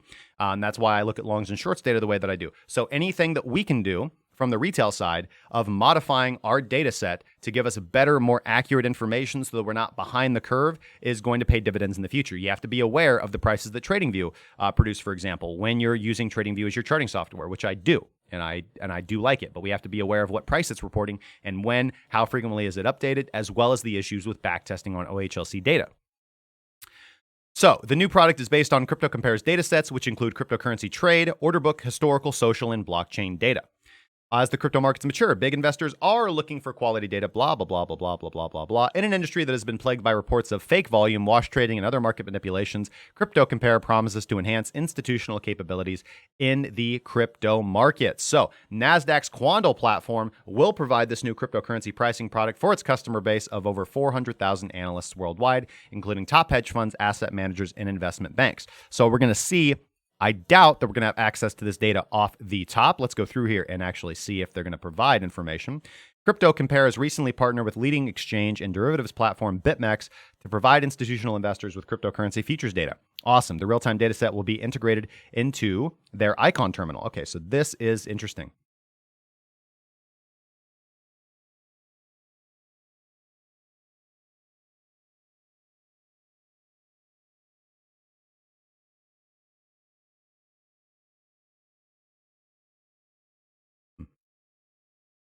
So that is interesting. So I'm actually looking forward to being able to see what way I can get my hands on this data when we're doing our charting off of, as I said before. So just to drive this idea home, the more accurate and up-to-date your software is, the more accurate and up-to-date your charts are, that is going to give you a statistical edge in the market over other individuals that are looking at, even if it's by a minute, even if it's by a second, slightly delayed data, especially if you're day trading, and even if you are doing swing trading and positional trading like I do. So very important. So I'm going to keep you guys updated as this information comes out. And okay, so for our last news article before we get to chart requests and chat engagement, is going to be coming from CoinDo. Telegram's ICO sale will go public soon. This was a massive do back in 2017. Oh, did you guys know that Telegram's ICO is going live just about any day, man? Gram tokens. So Telegram, obviously one of the most popular encrypted messaging apps out there. I'm sure that everybody in the chat, everybody who's watching is well aware of Telegram, uses Telegram probably on a daily basis. I've stopped really using Telegram. I've migrated over to Discord. That's where we do a lot of our premium stuff. Because of the opportunities that it offers us. It's just a better platform. And I prefer to use Cypher for any encrypted messaging that I do. However, the ICO sale of Gram tokens will at last be released to the public after almost a year of its private ICO for accredited investors. So they made a press release on June 11th. They are going to be offering the Gram token sale on the Liquid Exchange starting July 10th. So starting July 10th, you guys are going to be able to get involved with the Telegram ICO. Of course, I'm sure full public scale is scheduled to happen in October. The token price and their sale cap have not been revealed to the public. So obviously they've been involved in a two-phase ICO for Gram to fund their Telegram Open Network or their TON project. They've currently raised $1.7 billion. And for a long time last year, they said that this wasn't going to go live, but they are going to be going live on the Liquid platform to host the token sale. So let's see here. The Gram tokens can be purchased on Liquid for either for US dollars or the USDC stable coin. Now, I have no information at this point in time on whether US investors are going to be able to get involved with this. I do not know. Make sure that whatever you do, Be very careful when you're going to get into any kind of speculative investment like an ICO. IEOs on Binance have been extremely attractive for individuals who are able to partake in them. And they're just a natural part of the market cycle. You want to be very, very careful about ICOs in general. If it is something that you're going to do, it's not really my thing. We've never promoted an ICO. We never will promote an ICO. We get tons and tons and tons of emails every single day from projects that wanted to advertise their token sale with us. It's just not something that we do as a platform because of the potential.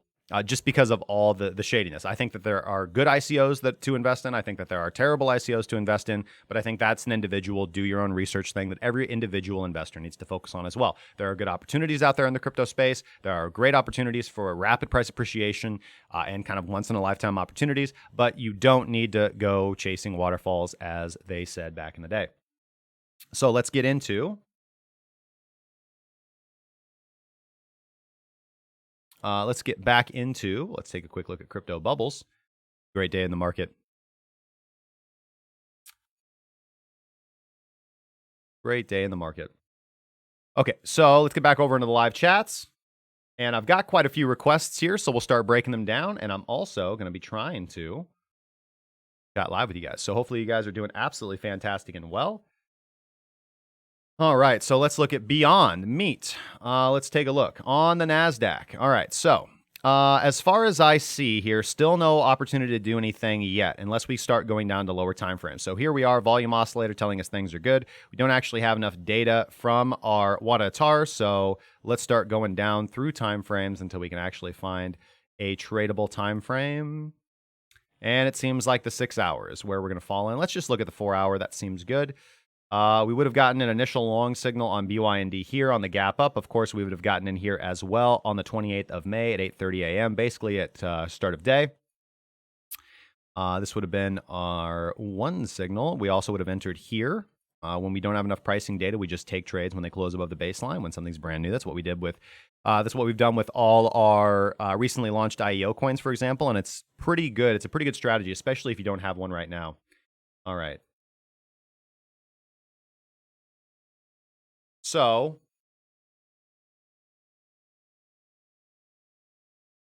do we see any indications to do anything right now? Not right now. The only trade that we had was the reversal trade off of the baseline right here. We would have snagged a limit. We would have had a limit buy order at the baseline, and price would have moved up. And we don't really...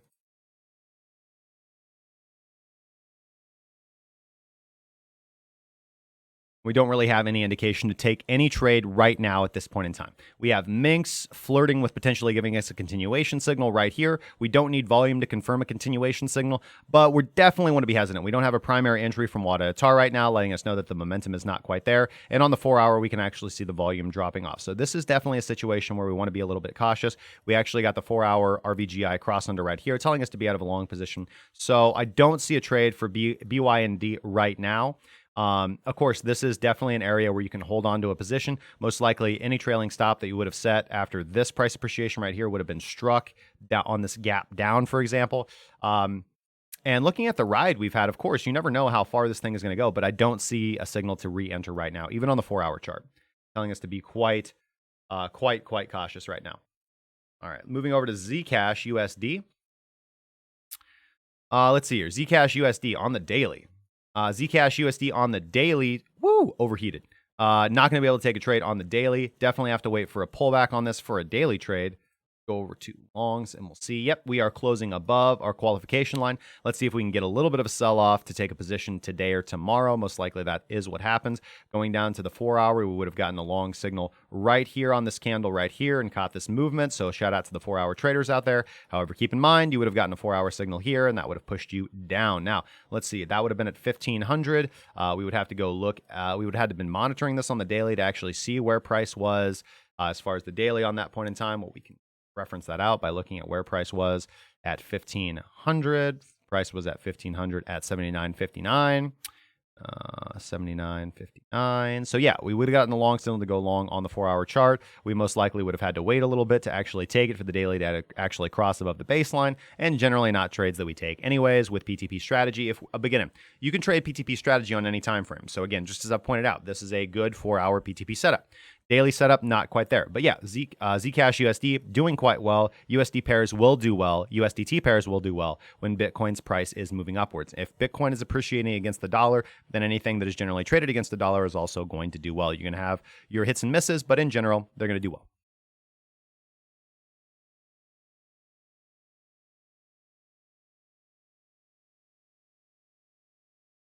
So let's see. Yeah, so breaking out of consolidation and a pretty big high volume movement. We'll see how this closes because this might be something that I would be interested in trading. Of course, I don't trade on Bitfinex, so I'd be looking at the ZEC USDT pairing over the next few days.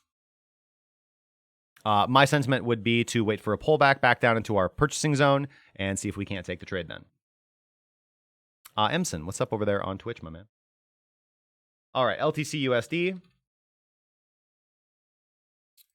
LTC USD over on Coinbase. Again, good trade. As I talked about, we got a long signal over here. Let's see here. Would we have been able to take it? Volume oscillator confirmed. WADA did not confirm.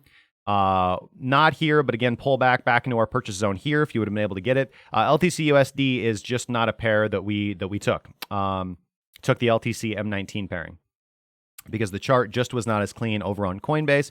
And again, one issue that I kind of have with trading on Coinbase is liquidity. It really does not have the liquidity that Binance is going to have.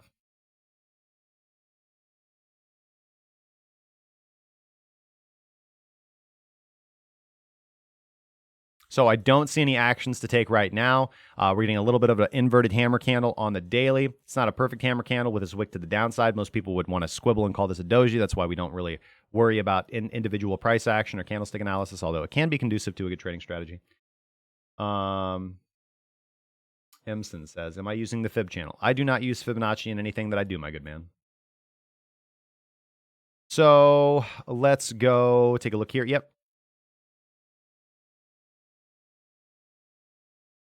Yeah, not really anything to do with Litecoin right now.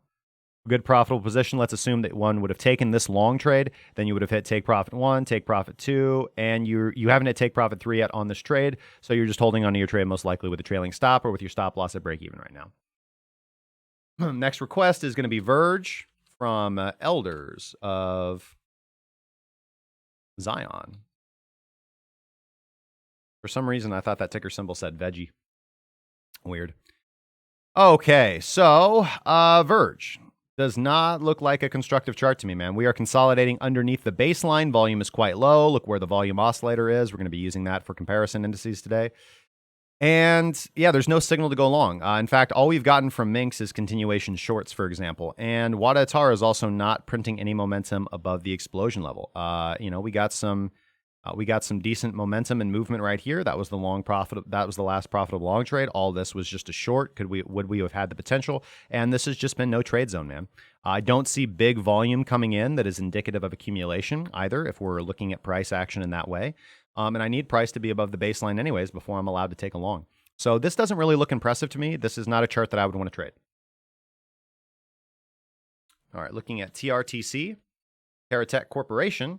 TerraTech Corporation actually looks quite good. Nice volume. We've got the volume oscillator breaking above the zero line, WADA confirming along, volume above the volume moving average, and Minx signaling along as well. And we've had a nice pushback from 1 ATR back into our purchasing zone. TRTC actually looks like a good trade, OTC. Let's see if we can find this. Well, we only have the stock OTC, American stock. So no CFD to trade. This actually looks quite good. This is something that I would trade. We would have some initial take profit targets of about 75 cents, 80 cents, and 85 cents, maybe 86 cents.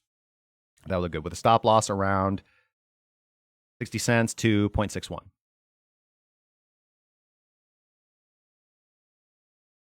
Phantom Bitcoin. Let's go look over on Binance there. Phantom Bitcoin. This launched on Binance and had a huge, massive run up. Well, let's go take a look.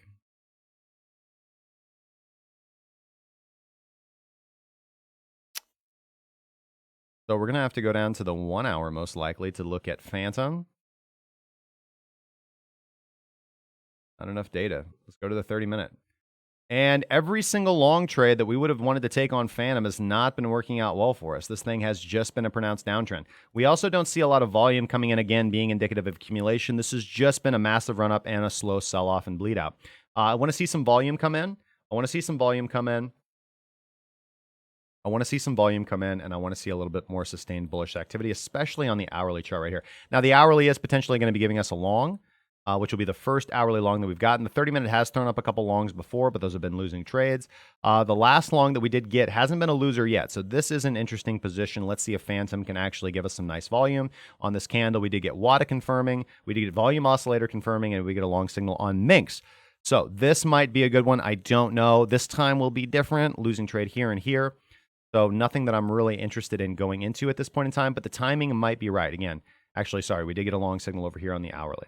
So looking at nothing on the 4 hour, do we have? Yeah, this might be a good time, but I'm not certain yet.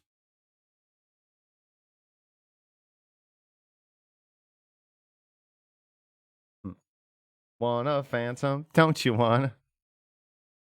Usually it's wanna FOMO. Don't you wanna FOMO? Nice, man. LTC BTC. Let's go to the daily. Yeah, LTC BTC is again another asset a lot of the guys in the group were on. Let's see here. Initial long signal over here on the 24th of May, 2019, and just doing quite well. We got a continuation long again on the 4th of June, and then another continuation long yesterday. And price is pulling back. So for me personally, I've been trading the LTC M19. My trailing stop loss just got hit today, so I'm actually out of that position now. So we will wait to get another signal to go along on LTC BTC. I would not be in LTC at this point in time. If we take a look at a little bit more nuanced price action, we did get the continuation long here. Price is pulling back down toward the noise line. RVGI is not really getting close. RVGI is still pretty wide apart, so RVGI is keeping you in the trade. It's less sensitive, and our volume oscillator is telling you that there is good volume in these positions. Let's zoom out a little bit, and let's talk about typically where we do see volume come into the market at the beginning of a trend and typically at the end of a trend, and typically a volume proceeds on relatively low volume. I wouldn't say that this is massive blowout volume, but it is pretty high volume, late-stage buying, so a lot of people snag it in LTC. Of course, we do have the halvening coming up, so you might want to take that into account, but for me, it seems like LTC was a great trade. Take your profits, and we will wait for the next movement or the next signal on LTC. All right, DDD, traditionals. Let's see here. 3D Systems Incorporated? Or do we want... Yeah, let's just look at it on the New York Stock Exchange. DDD does not look good to me over there on the SIBO, man. Yeah, this thing had a massive gap down below the baseline, consolidation beneath the baseline. The last time we broke above the baseline was a losing trade anyways on this candle right here. And big rejection, man, and a wick up to the baseline and rejection. This is not a good looking chart. This is a bearish chart. This is not anything I'd want to touch.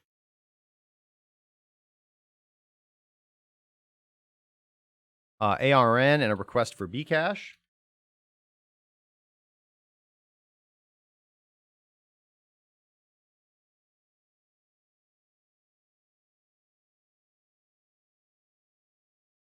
ARN was a trade we took over here. That was a good long. I'm not seeing anything right now, man. Volume is looking good. WADA is giving a signal, but not a primary signal, falling explosion level. And Minx is also not signaling something. We're going to need another day or so on ARN. So yeah, this is starting to look like a constructive chart. Does look like we are in an uptrend after a little bit of consolidation from a pause of that uptrend, but no strong signal to re-enter the asset right now. BCH, ABC, BTC. We'll look at Bitcoin Cash. Bitcoin Cash was a short for me back here on the 7th of June and just holding on to that. So nothing to do right now, my man. Does not look good for a re-entry. Does not look good for taking a long trade. This volume right here was absolutely nothing. Just nothing but a slow bleed out ever since. WADA would have got you back into the short position on this candle right here. So yesterday's daily candle close, you could have re-entered into a short on BCH ABC. And if we go take a look at the futures contract, similarly, yeah, we would have gotten a primary short signal on WADA on yesterday's candle close. Excuse me. And hold the short, man. Excuse me.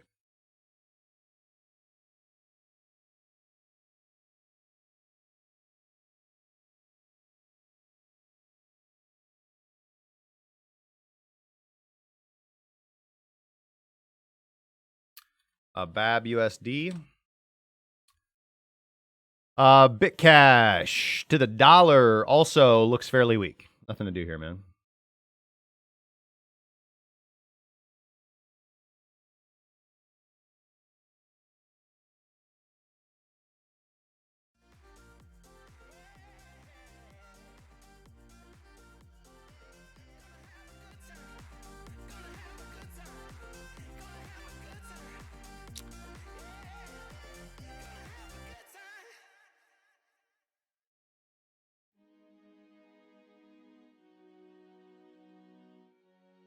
Well, let's go, Da Vinci.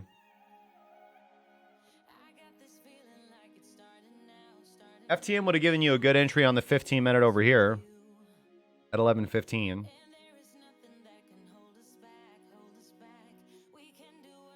AXPR coin. Oh, you're trading over there on the double, man. Wow. This looks rough, man. This is your regular hit BTC chart. No volume, man. This has become somewhat of a zombie coin, huh? Yeah, man. This there's no volume, so I don't really want to trade anything here anyways. There's nothing here that looks good, man. Is this even day tradable? Nah, dude. This is untradeable, man. This is a bots coin.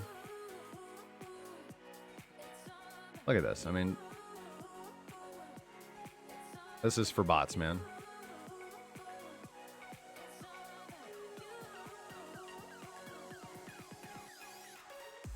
It is a totally undervalued coin. I mean, sure. I mean, it could be. That's a value judgment.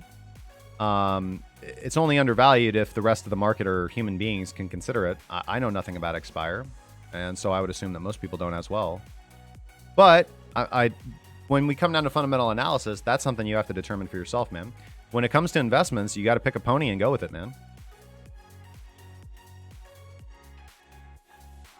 Darren Garish asking for ADEX. Let's check, man.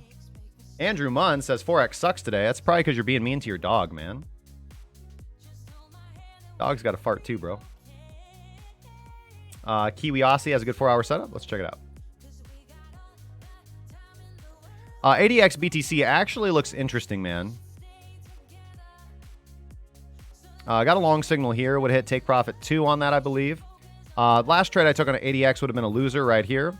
But getting a continuation signal on this long, which I quite like, because we're in the purchasing zone and we're having a little bit of a pullback, so that's good.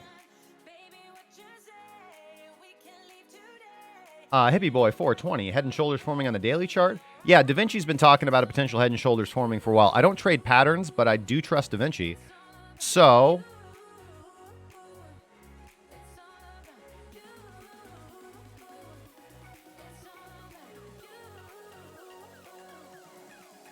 let's see here.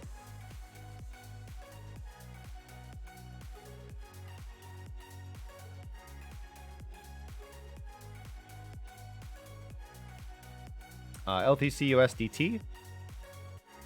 So yeah, ADX might be a trade later on the day. LTC USDT falls into the same category for me as LTC BTC, LTC USD. There's just really no action to take right now. Screen, thank you so much for the subscription over there on YouTube, my good friend. Wonder why the YouTube alerts look like that.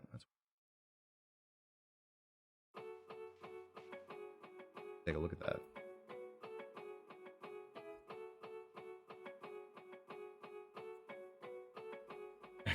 Expired.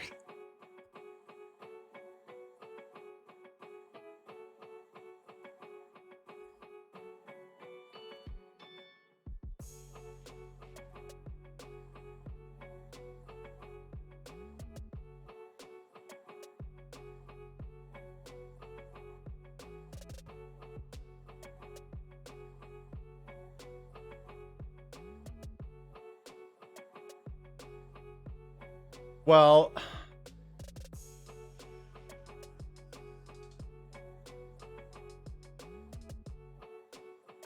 so something like this.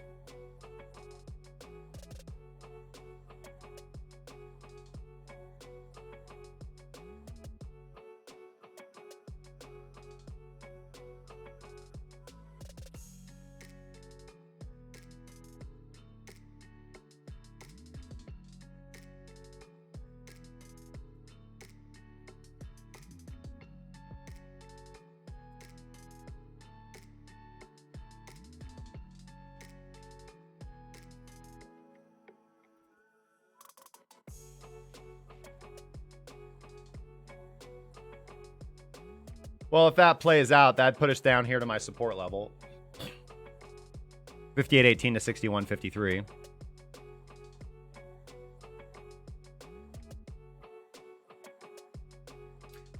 So what we need to do is, yeah, they have a bearish bias, yeah. So what we need to do, I guess, to confirm a head and shoulders is we need to actually reject from around this level right here. For me, that level of rejection would be somewhere around 84.03. Because that's where the bottom of our order block is right there. So I'd like to see us not maintain that and then continue sliding down. Once we do that, you can technically take a trade. Once we cross below, what is this, 77.12, we could actually take a trade with our stop loss above the right peak shoulder.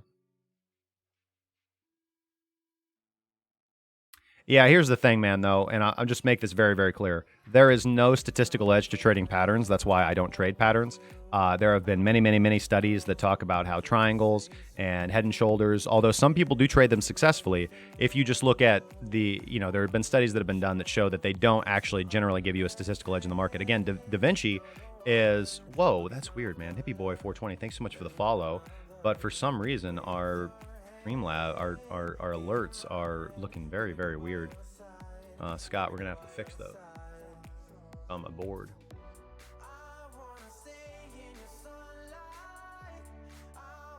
I haven't had a running zombie guy in a while.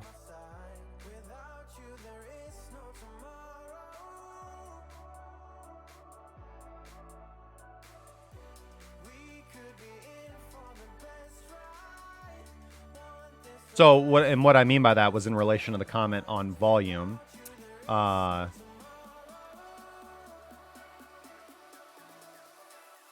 Says I can make more accounts.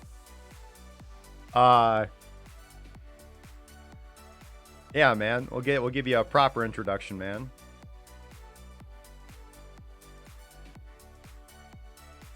So I would say the issue of there not being enough volume to confirm a head and shoulders and a head and shoulders doesn't really mean anything.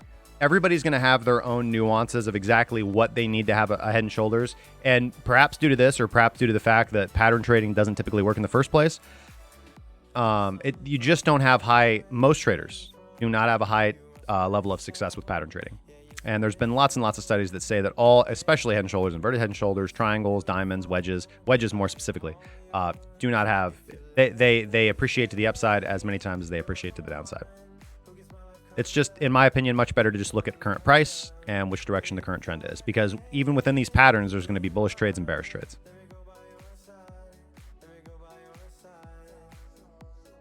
That's my humble opinion.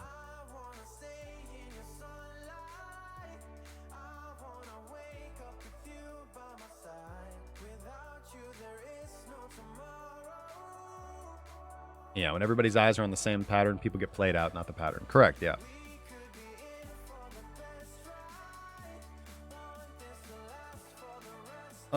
Raven and VeChain. Oh, whoops, wrong screen.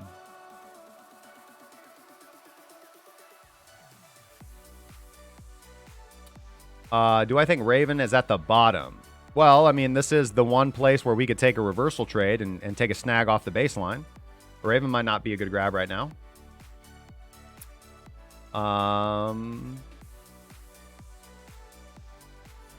But if we close below the baseline, you're out. So yeah, this could be pretty good.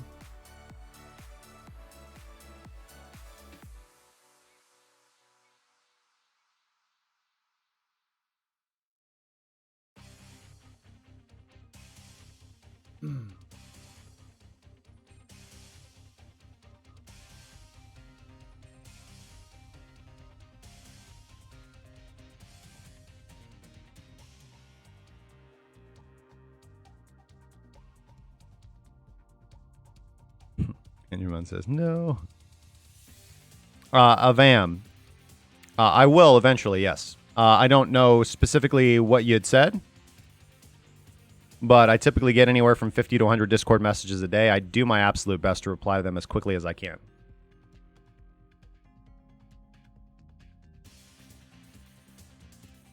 I guarantee you it's nothing personal, so I apologize.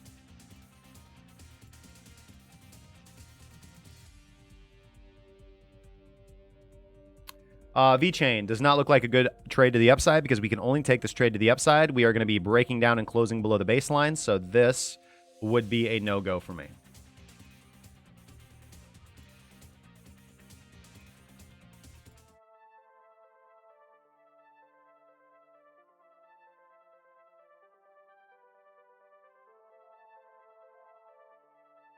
Andrew likes the pretty little butterfly pattern. You're busting my balls.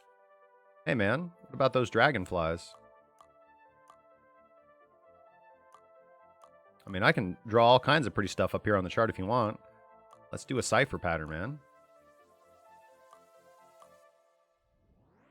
All right, so based on this brazier-looking pattern, now we're going to take a fib of this left toenail to this area right here. Okay, so based on this projection, price is definitely going this direction. Yep. Looks good.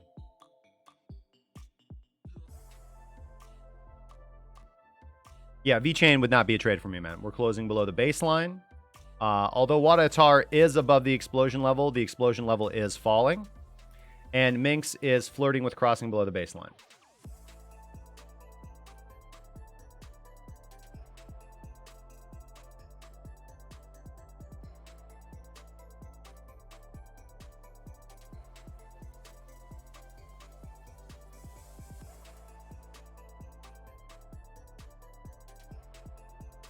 Vibration.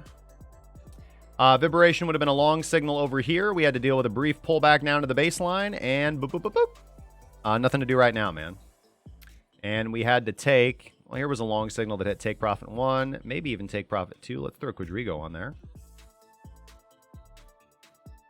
Just take profit 1, it seems. And this was a losing trade, and then a good trade.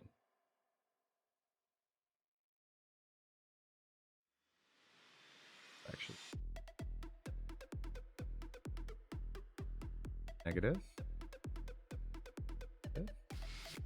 Negative. All right, so our system would have filtered out those 3 trades. And we would have taken this one. Would not have taken this one. Don't think we actually would have taken this one, to be honest with you. We could have taken the reversal off the baseline. But Vibrate just hasn't really been great to trade. I think that the last time I traded Vibrate, it was a loss.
It is now. Thanks, guys, for alerting me to that.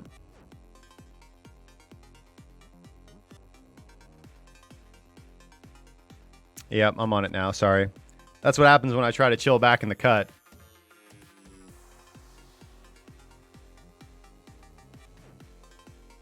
Samuel, Adam, hey, I'm a big fan of your brew. Just kidding, I don't drink. Do I hodl some coins? I read that most of the gains are made by hodling at some unpredictable key moments. You're holding Bitcoin 70%, Raven 20%, and trading account 10%. No, so I am completely different. Yes, there are some things that I hold, but that has nothing to do with my trading account. My trading account is 100% of my trading account. Is the majority of my capital. I invest over time into things that I have faith and believe in. So I think it is important to have a portfolio of investments that you're going to hold for the next 10, 20, 30 years. But that doesn't have anything to do with trading. And I would disagree. I think that most of my profits have come from trading. But that's my job. No, what I said wasn't important. I was just talking crap about pattern trading. I forgot the handicap emoji icon. You're right. Upside down. What values was I using for my volume oscillator? 8, I believe. Oh, just 5 and 10 default. You could speed that up a little bit if you want. I like to speed it up a little usually.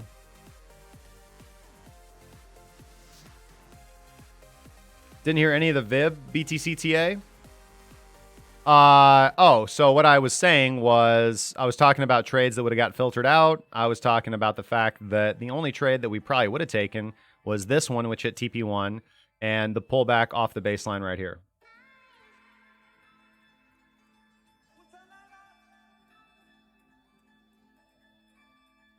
All right, guys.